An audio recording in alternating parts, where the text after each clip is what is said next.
नालंदा एसटीएससी थाने से एक बड़ी लापरवाही सामने आ रही है जनाब, जहां पे एक युवक को अगवा करने के लिए 3 लोगों को जो है पुलिस गिरफ्तार कर लेती है, हिरासत में ले लेती है। और अभी 6 महीने से जो है एक व्यक्ति अभी जेल में बंद है। और जिस युवक को अगवा करने का आरोप उस व्यक्ति के ऊपर लगा हुआ था, वो युवक वापस आ गया है। वो युवक आके कहता था कि भाई मैं डर के चुपचाप दिल्ली में बैठा हुआ था, मैं घबराया हुआ था इसलिए गायब हो गया था, मुझे किसी ने अगवा नहीं किया है। सब कुछ आपको कहानी बताऊंगा, फिर आपको पता चलेगा कि भाई साहब एसटीएससी थाने ने किस तरीके से जांच में लापरवाही की है। पूरी जानकारी के ऊपर आते हैं, लेकिन उससे पहले मेरा परिचय जान लीजिए। मेरा नाम है रजत और आप जनता जंक्शन देख रहे हैं। आपको बता दूं कि ये मामला जो है वो है 28 फरवरी 2024 का। यहीं से ये मामले की शुरुआत होती है। और 28 फरवरी 2024 को एक गांव है बेगमपुर, और वहां के एक मंदिर में एक भगवान के मुकुट की चोरी हो जाती है। मुकुट चोरी में कहीं ना कहीं एक युवक के ऊपर लोगों का, गांव वालों का शक होता है। और उसमें उन लोगों ने गौरव से जो है वो पूछताछ गांव वाले करते हैं।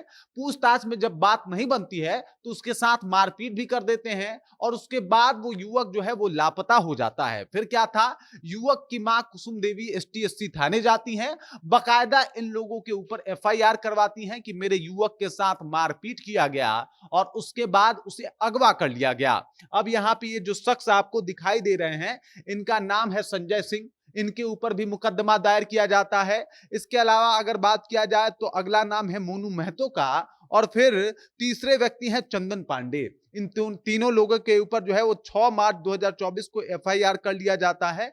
और 6 मार्च 2024 को जब एफआईआर होता है तो पुलिस हरकत में आ जाती है। जो ये एसटीएससी थाना है नालंदा का, वो हरकत में आता है, इन लोगों से पूछताछ करता है, इन लोगों को हिरासत में लिया जाता है। वजह यह है कि इस युवक के अगवा करने का आरोप इनके ऊपर लगाया जाता है। अभी अगर फिलहाल युवक की बात की जाए तो युवक बता रहा है कि भाई साहब वाकई उस दिन हुआ क्या था। अगर युवक की बात माने तो युवक कह रहा है कि देख लीजिए, हमने वहां मंदिर से मुकुट नहीं चुराया था, लेकिन गांव वाले कह रहे थे कि भाई तुम्ही ने चुराया है और अगली बार आना तो मुकुट लेके आना। इस दरमियान उन्होंने एक आध थप्पड़ भी मुझे लगा दिया और उसके बाद मैं भाग गया क्योंकि मैं डर गया था। और मैं जाके डर के दिल्ली में जो है वो काम कर रहा था, मजदूरी कर रहा था, और इस तरीके से हमारा जीविकोपार्जन चल रहा था। इधर एफआईआर हो गया, ये साहब फंस गए। 6 महीना से जेल में ये लोग पड़े हुए हैं। और इसमें साफ तौर पे जो है वो नालंदा एसटीएससी थाना जो है उसकी लापरवाही सामने आ रही है।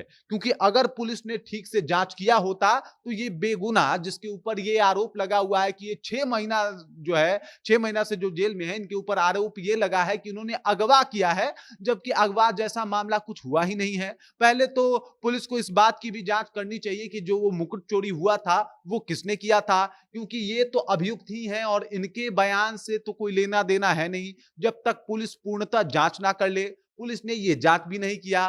पुलिस ने सीधे तौर पे इनको हिरासत में ले लिया और उसके बाद जो इनको जो है जेल में रखा गया है, और उसके बाद इनके ऊपर अभी भी मुकदमा चल रहा है, अभी भी जेल में है। इनकी पत्नी का कहना है कि भाई साहब राजनीति दबाव में आके कुछ लोगों ने मेरे पति को जबरन फंसवाया है और इस तरीके की हरकत करवाई है, और मेरे पति बेगुनाह हैं लेकिन सजा काट रहे हैं। वाकई तौर पे अगर देखा जाए, अगर ये युवक सुरक्षित है, सुरक्षित अपने घर जो है वो आ गया, तो इसका मतलब तो ये है कि भाई साहब अगवा तो इन्होंने नहीं की थी। बाकी बातों में कितनी सच्चाई है, पुलिस के लिए यह जांच का विषय होना चाहिए और जांच करना भी चाहिए। लेकिन उन 6 महीनों का क्या, जो यातना इन्होंने सही है, एक बेगुनाह 6 महीना सजा काट लिया सिर्फ इस वजह से कि नालंदा एसटीएससी का थाना जो है वो सही तरीके से जांच नहीं कर पाया, सही तरीके से मुजरिम को पकड़ नहीं पाया। और परिणाम देख लीजिए, एसटीएससी के थाने की लापरवाही की वजह से एक बेगुनाह